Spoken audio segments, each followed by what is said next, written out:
Hey everyone, welcome to another episode of Table Talk. I'm your host, Jake Combs, and tonight we are taking a look at the new battletomes for the Sons of Behamet. I'm always certain I script the name of that, and then the Lumineth Realmlords.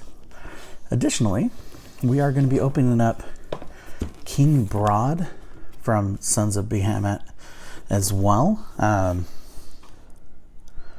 Now, looking at the back of the box for him itself, one thing that really stands out is that this kit is basically, at least it looks like, a 5-in-1 kit. Because we've seen announced, King Brodd as well as the Beast Smasher, and on the front it only mentions King Brodd on here, but on the back it shows optional assemblies, and it does actually show multiple builds that we can do. So we're going to get to that in just a little bit, but first we're actually going to crack open the battletomes. Now, as you can see, they are all sealed in plastic. At the time of filming, it is officially Sunday morning, the day after the embargo was actually ended, but there was some delays in shipping for these, and so we decided to put off our video filming until we had the book in hand, so that way we could do it at the same time as King Brodd. Which means that as soon as we are done filming and editing the video, it will be going live on the channel. So it'll be sometime the morning of the 9th when you guys see this, at least when it gets published anyway. And so these items are all available for pre-order as we speak.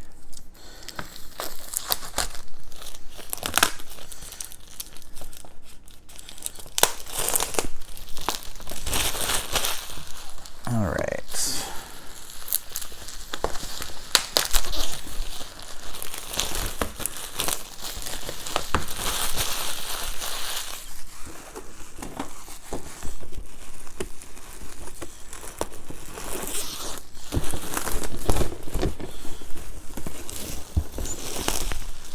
There we go. Set that plastic aside. All right, so starting with Lumineth Realmlords. Go ahead and crack that open. All right, now the Lumineth Realmlords, for those unfamiliar with them, are essentially the Age of Sigmar version of the High Elves from the Old World. And me personally, I've never really been much of an Order player. And so, like, these guys I always thought looked cool, but they were never one that I personally was going to get behind because, I'm, as anyone that follows the show for a long time should already know by now, I am very much a Chaos player in pretty much every game that they've produced. And so Lumineth Realmlords basically being like the exact opposite end of the spectrum there, has been, less enticing other than just some really cool models that would be fun to paint. And that being said, my father-in-law, who sometimes plays, he was always into the High Elves originally, and they were always, in particular, his favorite. And so this is going to be great for him, just based on that alone. Plus, coupled with the not so, the recent battle box that took the Lumineth Realmlords versus the Disciples of Tzeentch. Those models with this, that's going to come in real handy, and we'll be able to start really playing some Lumineth Realmlords against my Chaos forces. So that's going to definitely be a lot of fun for me. But as far as the book goes, and we have some fantastic artwork throughout.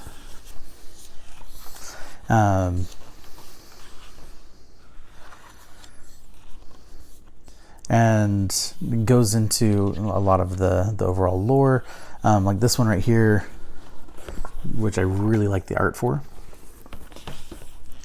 goes into, you know, how the Lumineth came about despite the machinations of Slaanesh, trying to basically prevent them from coming back, and, you know, leading to them capturing and imprisoning Slaanesh, Slaanesh's recent escape, or somewhat recent rather. But then we go through all this fantastic lore.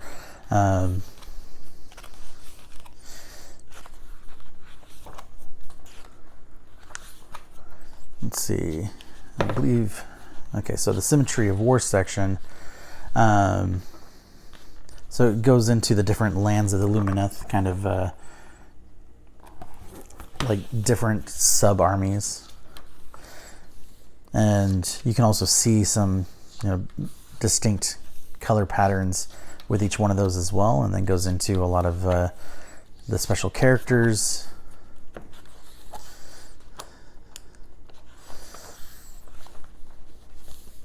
And then we have some painted examples here.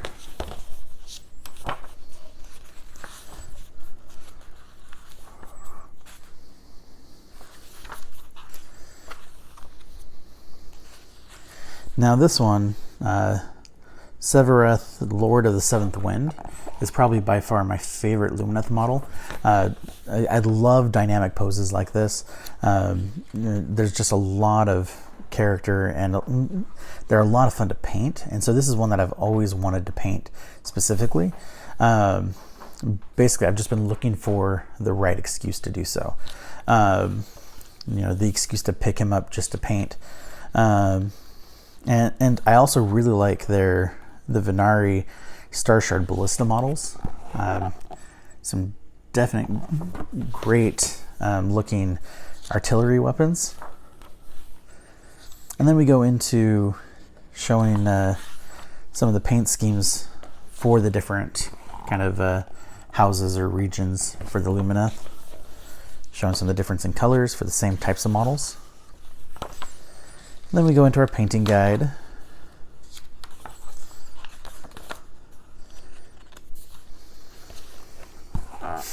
Including some basing suggestions. And then once we hit page 74, that's when we actually start getting into the rules of the Lumineth, specifically starting with the overall army rules. So like battle traits, enhancements. So under battle traits,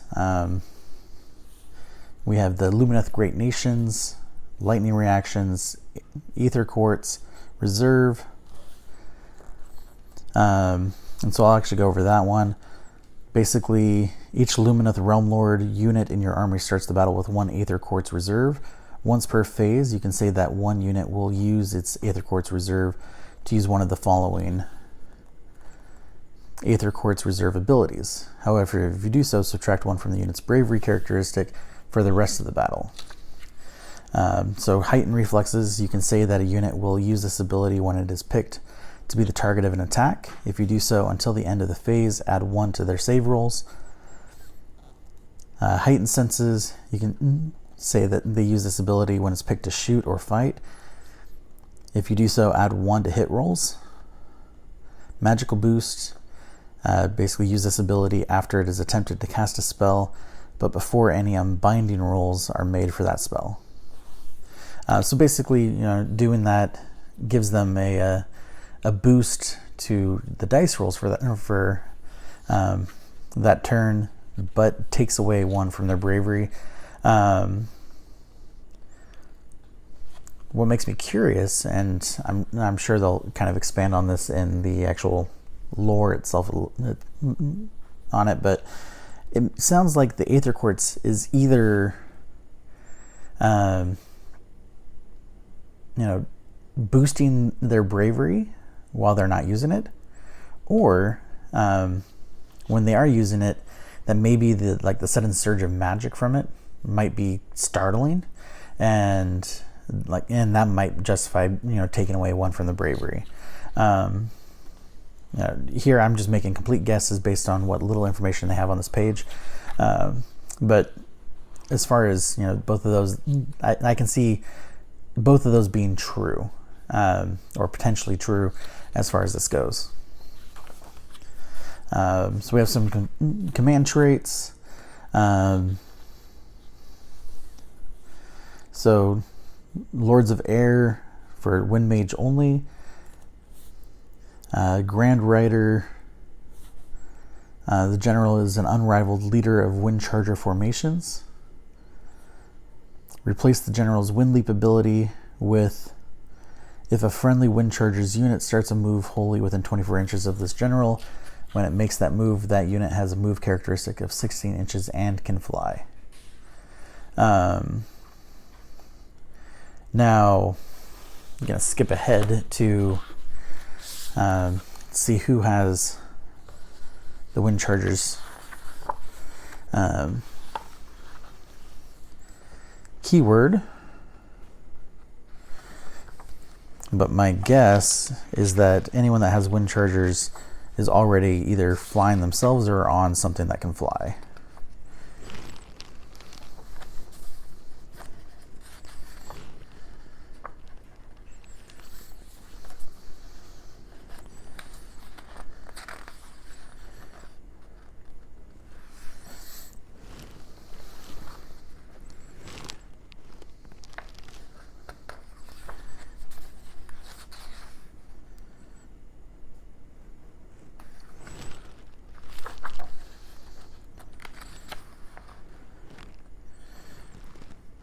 Okay, so I'm actually wrong. So the Hurricane Wind Chargers, they have the Wind Chargers keyword, and so that even though they're kind of like on like mount style, like kangaroo looking things, they now have the ability to fly when using this command trait. So that's interesting. My guess is that basically it's going to be the equivalent of like them just jumping really high over things. All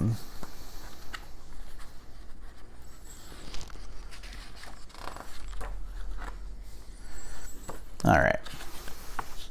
So then we have some 2 pages of artifacts of power, gifts of the sun, heirlooms of Haish, gifts of the winds, and gifts of the mountains. So depending on like which kind of hero you're using, Venari, Sinari, Wind Mage, or Stone Mage will determine which one of those you can actually use. Or if you're using some of each, then presumably you'd be able to take multiples of these. That I'm not sure about. Most of the time when I play, it's more for review purposes. And so, it's more just bare bones play where we're not really adding in a bunch of artifacts and things like that. So the rules on using artifacts are still a little alien to me. Like I don't typically use them, because we're focusing more on the overall mechanics of that edition or that box set. And so I could be mistaken there. I suspect that you should be able to take more than one, just depending on the points you have available. But if I am wrong, please let me know. Please correct me, because I don't want to be giving out the wrong information. Then next we go into spell lores. So this is for Sinari Wizard, Venari Wizard, or Teclis. They have Speed of Haish, Protection of Haish, Solar Flare, Overwhelming Heat, Ethereal Blessing, and Total Eclipse. Total Eclipse is a spell that has a casting value of 9. If successfully cast until your next hero phase, your opponent must spend 2 command points to issue a command instead of 1. So I can see that one really mucking up some plans for your opponents. Just because, like, a lot of battle reports that I've watched, tend to be almost like make or break on those command abilities. And so if you are using that and just completely limiting their use of those command abilities. I mean, you could almost cripple some armies by doing that. So that's a really cool spell lore. Then we have Lore of the Winds, Lore of the High Peaks. So Teclis can actually take from any of the lores.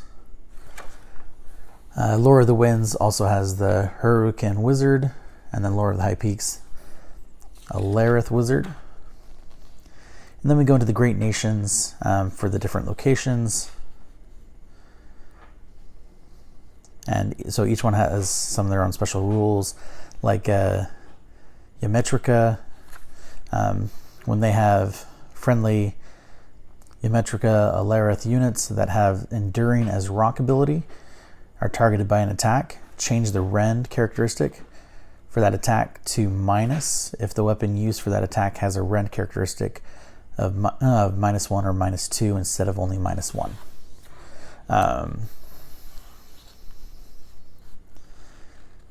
And then so like Great Nation of Sayar, friendly Sayar units start the battle with 2 Aether Quartz reserves instead of 1. So now the question there is, if they have 2 reserves, with what we were talking about before, would using both of those reserves take 2 bravery away? I'm going to assume yes, just because of the nature of the wording for using it before, but I could be wrong. But those are just an example of some of the Great Nation based abilities. And like here's one for Great Nation of Helon. Add 1 to the attack characteristic of missile weapons used by friendly Helon units while they are within 6 inches of enemy units, basically making them much deadlier archers or ranged attacks. And then we go into the Path of Glory section, along with some quests and veteran abilities. Like with the veteran abilities, just for an example, one is Gone in a Flash. This unit can use this veteran ability once per battle. When it does so, instead of making a normal move, move with this unit, pick a point on the battlefield within 24 inches of it, remove this unit from the battlefield and set it up again within 1 inch of that point, and more than 9 inches from all enemy units. So basically kind of a escape ability. Territories. So on a D66, and then we got Scorched Earth, Realmgate Beachhead, Lambent Vale, Mountainous Shrine, Illuminated Pathways, and Ruins of Faded Glory. And so then we have our specific battle plans to coincide with the Path of Glory.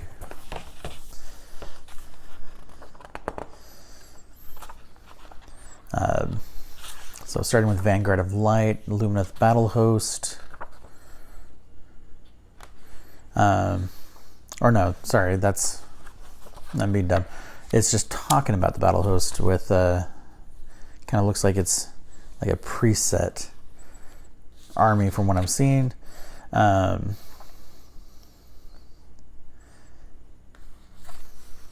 specifically do some War Scroll battalions. Then we go into the match play section, going over grand strategies, battle tactics, and then our specific points values for the different units, like Teclis himself.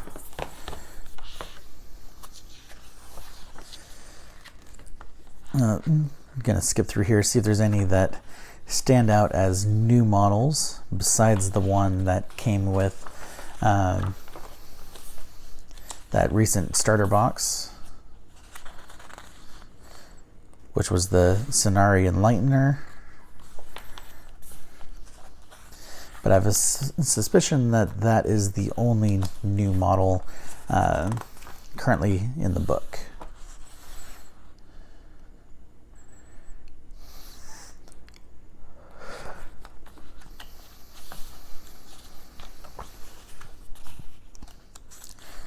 I'm not seeing anything that I haven't seen before. We do have the endless spells in here, which one of them I've actually never seen used before in any pictures I've seen, which is the Rune of Petrification.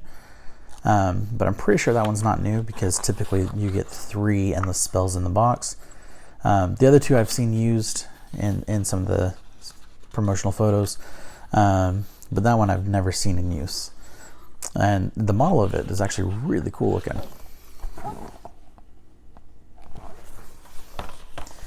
And then the Shrine Luminor itself for the faction terrain, and then just the pitched battle profiles.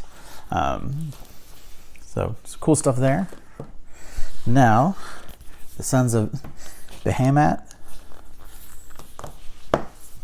At least that's how the guys at my local gaming store have been pronouncing it. And right here, front and center, we have King Brodd himself.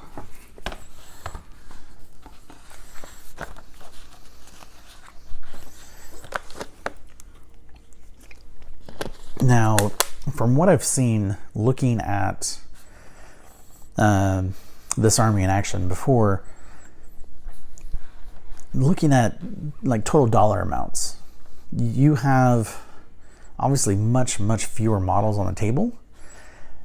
But like, even though these models are a bit more expensive than most other normal units you're going to purchase for any other army, like total, really you're looking at a much lower price point to have a large army than most other armies out there. You know, going with like a 2,000 point army, you're only going to have a few of the Gargants or Mega Gargants, and where, you know, the other player is going to have dozens of models. And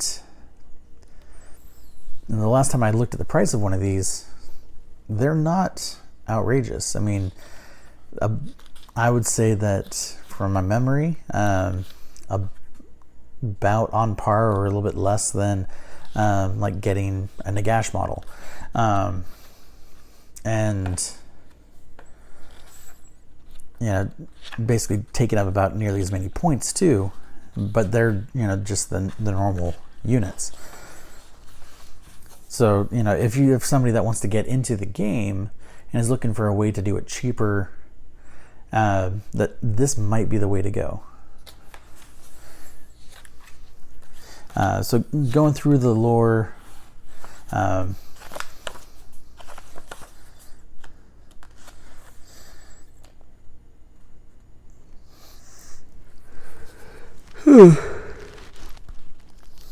what's interesting is that a lot of the Gargants and Mega Gargants can be hired by other armies. You do have Kragnos with these guys as well. King Brodd, Beast Smasher Mega Gargants, the Kragan Eater, War Stomper, Gate Breakers, Man Crusher Gargants.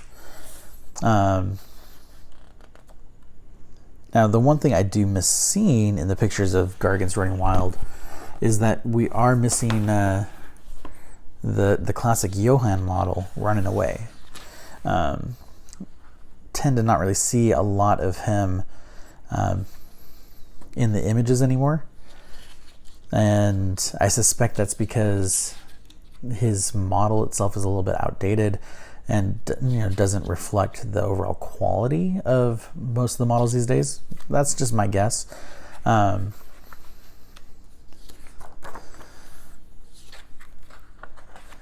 then here we have our painted examples.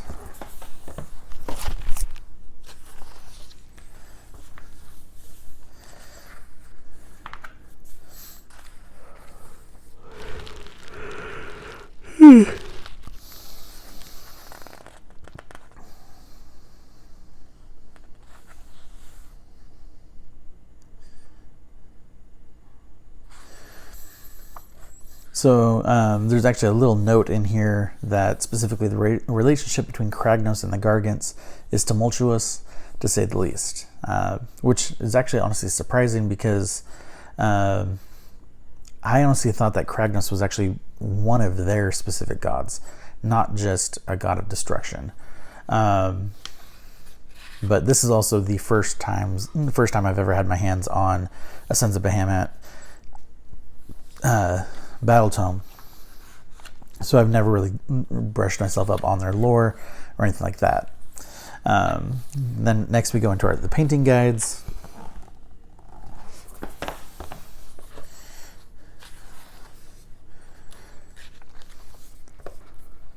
Including like how to do some of the wood or fur, horns. And then we go into the actual army rules themselves, finally on page 60. So we get there much faster here than we do in the Realmlords. But there is also a lot less overall known lore to the Sons of Behamet compared to the Realmlords as well. So that could be why. And then our battle traits, Mightier makes Rightier, Lord and Master, Wrath of Titans. Now the Mightier makes Rightier. I love the name of that.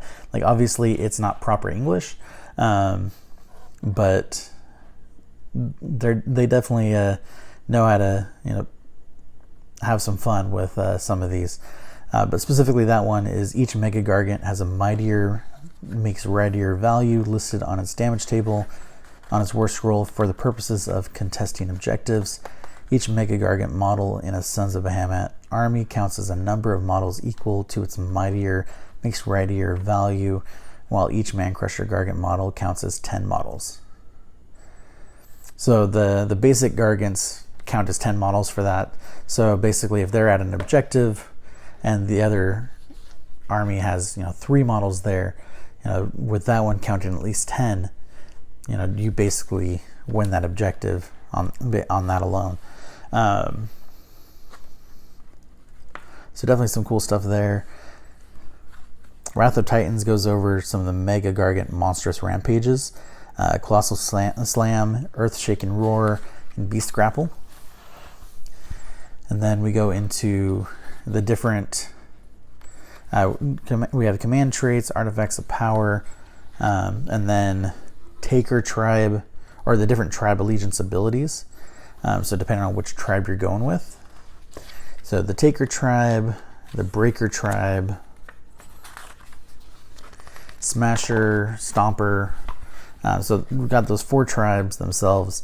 And now that's something I was actually completely unaware of either, is that even with the Sons of Behamet, with them being such massive entities, they have their own tribes that they're aligned to, where for the most part, my understanding is that they were always kind of just free roaming, doing their own thing until they come together to smash things as a group.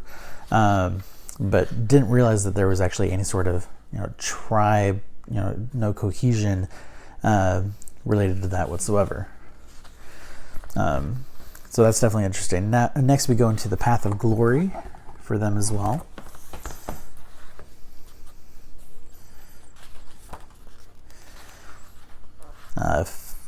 Let's see, Footslog is Rabble. So basically, if you start the Path to Glory with a Vanguard starting size, you can choose for them to be Footslog is Rabble. This is a special kind of Sons of Behamet army designed to be fun to play in battles with a lower points limit. So you pick a tribe as normal. Do not add Warlord to your order of battle before fighting, at least the first Path to Glory. Only add Man-Crusher Gargant units to your order of battle. You cannot add Man-Crusher Mob units. Pick 1 Man-Crusher Gargant to be the Bull Stomper. This unit starts the Path of Glory campaign with 5 Renown points and 1 Veteran ability. Do not pick core enhancements. Choose the lower tier of battle for each Path to Glory battle. When you pick your army,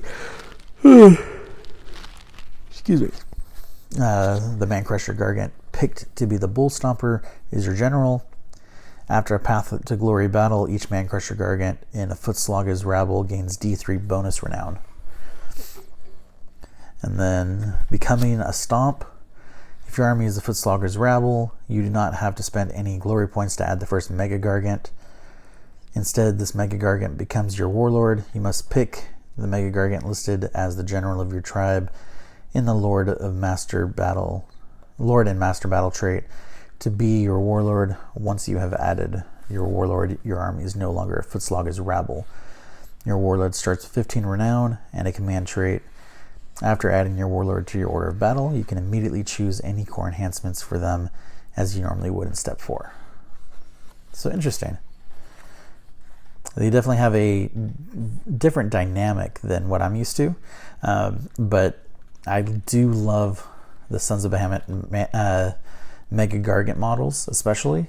They just have a lot of character, and I love the overall size, and they are an absolute joy to paint. So definitely looking forward to painting King Brodd, or whichever variation that is available to him as well that I decide to go with. But from there we actually have some quests. One of them is finding Bugmen. So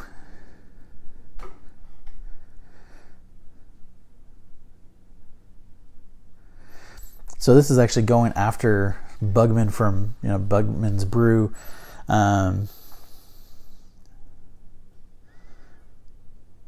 So basically your quest is to track him down and get more alcohol, essentially.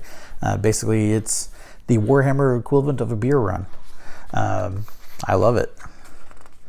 We also have King Brodd's Vengeance, In Search of the Good Stuff, and Monster Hunt. So for like veteran abilities, let's see, go with Dangerously Clumsy. This unit can use this veteran ability once per battle when it is picked as the target of an attack in the shooting phase or combat phase. Until the end of that phase, this unit's Timber ability causes D6 mortal wounds to enemy units instead of a D3. So basically potentially doubling the damage that it makes when it falls. So that's pretty cool. Then different territories, also on a D66. Gyronite Tract, Stone Rot Ruins, Fallen Mega Beast, Baggage Train, Spring of Aqua Gyranus, and Alehouse. And then we have specific quirks to the different types of units. And then we have a battle plan.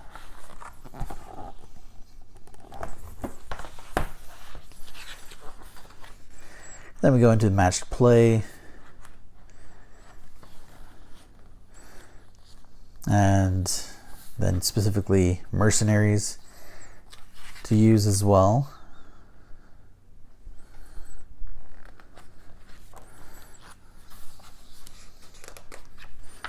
Like a War Stomper mercenary, Gatebreaker mercenary. And then we have our actual stats for each of the models, including Kragnos, King Brodd, Beast Smasher, War Stomper, Gatebreaker, Kraken Eater, Man-Crusher Mob, and Man-Crusher Gargant. So not a lot of variation as far as overall models for the army. The only new model in here is both King Brodd and the Beast Smasher. So without further ado, let's go ahead and open up King Brodd.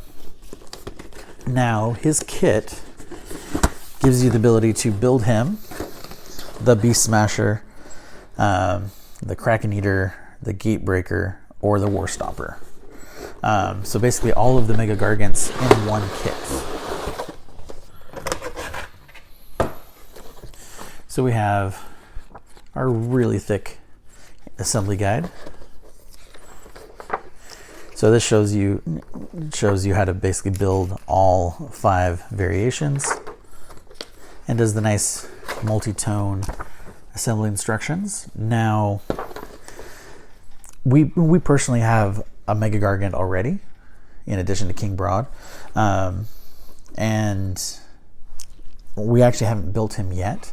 Our plan with him was to basically combine bits and pieces from the 3 original Mega Gargants, so that way, depending on how I wanted to play him, during that battle, he could basically fill any of the 3 roles.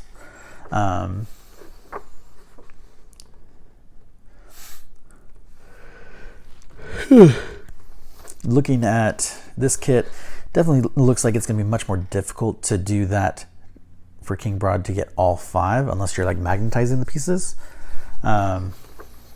Which personally, I don't think I'm going to go to that trouble.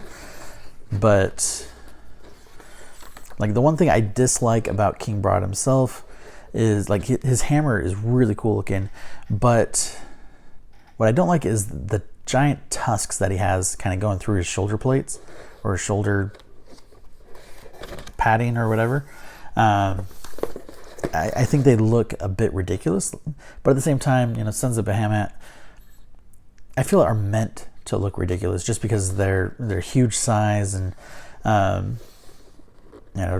they're kind of gross trophies and things like that.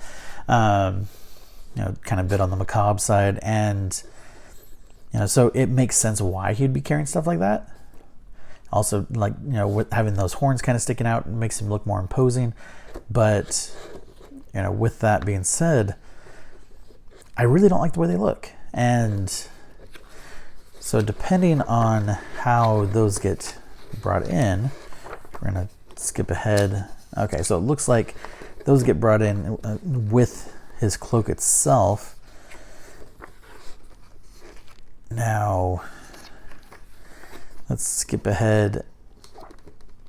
So it looks like we could probably use like the shoulders and back for the Beast Smasher to get rid of that, because he definitely looks a lot better in my opinion. It just still use the King Brodd head. Now the question is, whose hammer do I like better? The massive 2-handed hammer of King Brodd, or the 1-handed spike end rock for the Beast Smasher? So definitely don't know there which one I'm leaning towards. Now, knowing that it has the ability to make all of those different units, we have a lot of sprues in here. So bring up the first one. Looks like this one is part of the Kraken Eater, just because we have the nets, we have some tentacles, but the tentacles have some amazing detail on there. So if I don't end up using that, that's definitely going to be useful for a kit bash later on. And then this one is mostly pieces from King Brodd himself, because I can see from the picture that they match up. And he's got so much detail. Like, some of the leather that's on him is scaled, so you can actually see the details from that very well. They put so much attention to detail on these things. It's absolutely impressive. And then from there we have the main body parts itself, which, based on the pictures, those are going to be the same across all of the Mega Gargants. And then this one,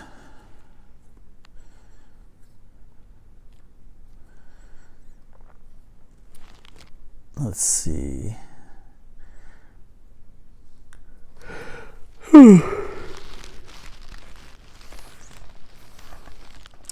Okay, so this one looks like it's going to be the rest of the stuff for the other Gargant options.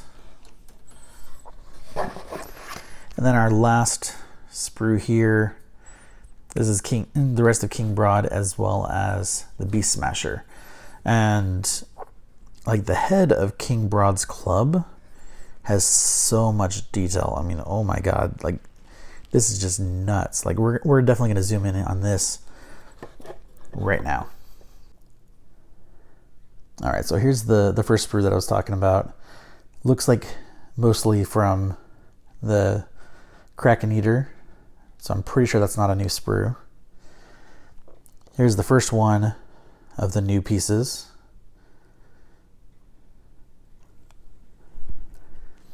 And as I said, this is the piece to really look at. I mean, look at all of that detail. I mean, this thing has 3 sides, it looks like, that come together. So much detail on here. I mean, that's just the handle for it as well. That's the other half of it. I mean, this thing is just so impressive. They've really outdone themselves.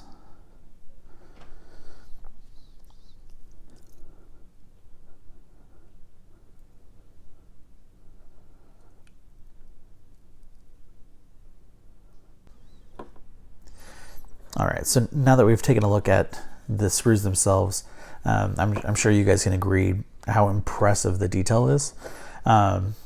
Very, very impressive. I am very excited to be able to build and paint this model. This is going to be so much fun. And definitely going to push myself to, as far as like the standard paint quality that I tend to do. And I mean, just because there's just so much detail here, it would be a shame not to take advantage of it. And so really looking forward to this. Now that being said, like I said before, we have now 2 Mega Gargants, and it does come with the 1 base as well, which I'm sure is the same size as the previous Mega Gargants. But definitely looking forward to getting these built, painted up. Promises to be a lot of fun. Really looking forward to it. But I highly recommend this kit. If you are looking to get into Sons of Behamet, this is the kit to get, just because of all of the variations. I mean, it gives so many options for kit bashing that you can have 10 of this kit and never build the same Mega Gargant. Obviously doing that, you're going to have a huge points army doing so. For the army, I definitely would recommend picking up some regular Gargants to kind of fill out that space there. But I mean, this army looks fantastic, and can't wait to actually try them out. But once we get around to that, we'll definitely be sharing some more of that information. Maybe do an actual battle report here, something that we've never really done for the show or for the actual home site where we do all of our articles. But if we do get around to doing something like that, we will definitely update you all and let you know to check it out. But that's it for tonight. Thank you guys as always for watching, and I hope you have a great night.